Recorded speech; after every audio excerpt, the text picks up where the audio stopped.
আসসালামু আলাইকুম। আশা করি প্রত্যেকেই ভালো আছেন। মহান আল্লাহ তাআলার অশেষ রহমতে আমি তো অনেকটাই ভালো আছি। তো আজকে কথা বলার চেষ্টা করব গার্মেন্টস ইন্ডাস্ট্রির সবচেয়ে মোস্ট ইম্পোর্টেন্ট একটা বিষয় নিয়ে, যেটার জন্য প্রোডাক্ট সেফটি একটা অফিসার নামে একটা অফিসার নিয়োগ দেওয়া হয়। সেটা হচ্ছে মূলত পুল টেস্ট। পুল টেস্ট কিভাবে করা হয়? পুল টেস্ট কেন করা হয়? পুল টেস্ট কতটা জরুরি?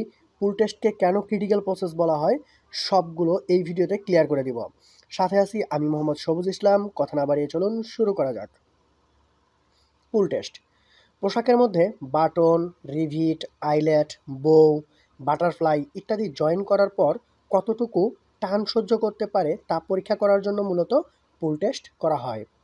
গার্মেন্টসে অতিরিক্ত অ্যাটাচমেন্ট যেমন বাটন, আইলেট, রিভার, স্ন্যাপ ইত্যাদি বাটন যেগুলো রয়েছে এগুলোকে পুল টেস্ট অত্যন্তই জরুরি বা গুরুত্বপূর্ণ। এই পুল টেস্ট অ্যাটাচ এর নিরাপত্তা এবং এটি শক্তি টানের মাপকাঠি বলা হয়ে থাকে। পুল টেস্ট করার জন্য নির্দিষ্ট মাপকাঠি নির্ধারণ করা হয়ে থাকে, অন্যথায় ইয়া চিলড্রেন সেফটি বা মানবদেহের জন্য ক্ষতিকরের কারণ হতে পারে। গার্মেন্টস ক্রয় বিক্রয় পরিধান পর্যায়ে পর্যন্ত এটা ক্রিটিক্যাল সমস্যা।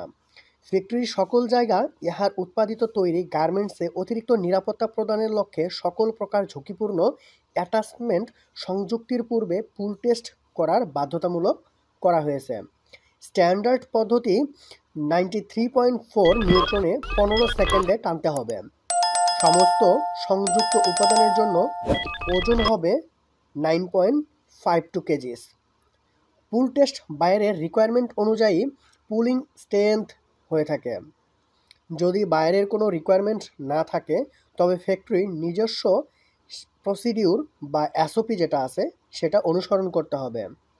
আমাদের ফ্যাক্টরির সমস্ত সংযুক্ত উপাদানগুলির জন্য 90 নিউটনে 10 সেকেন্ড টানে 9.17 কেজি চালিয়ে যাওয়ার পরামর্শ দেওয়া হয়।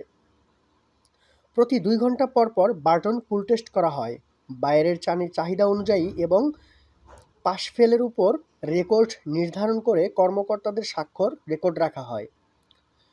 পুল টেস্টের মেশিন ঠিক আছে কিনা তা পরীক্ষা করার জন্য 15 এলবিএস মেটাল ওয়েট দিয়ে পরীক্ষা করা হয়।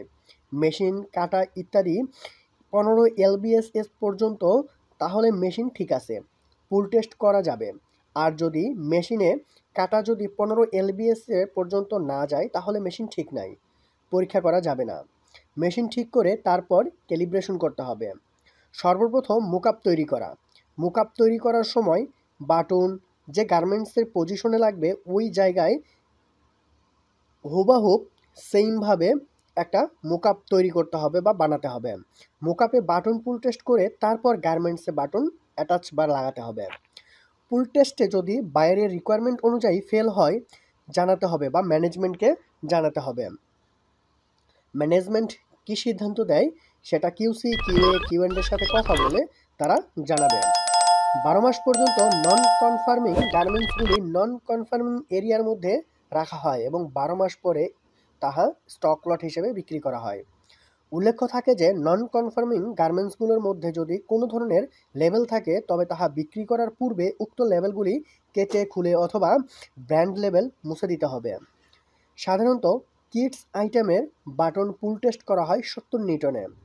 Now, maximum buyer button attached pull test management by measurement requirement is 9 kgs, 19.84 lbs, 19 Newton.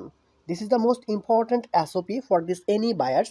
Thank you so much for this watch this videos এবং আপনার মূল্যবান কমেন্টস করে যাবেন, কারণ আপনার কমেন্টসের উপরে পরবর্তী ভিডিও মেক করা হবে। যদি আপনার কোনো রিলেটেড যে কোনো ধরনের quality related, production related, any related যদি আপনার কোনো কমেন্টস থাকে যে ভাই আমি রিলেটেড আমার একটু জানার ইচ্ছা, আমি জানতে চাই, তাহলে অবশ্যই কমেন্টস করে যাবেন। তাহলে কমেন্টসের রিপ্লাই দেওয়ার চেষ্টা করব বা তার উপরে ভিডিও মেক করার চেষ্টা করব। অসংখ্য ধন্যবাদ, ভালো থাকবেন, সুস্থ থাকবেন।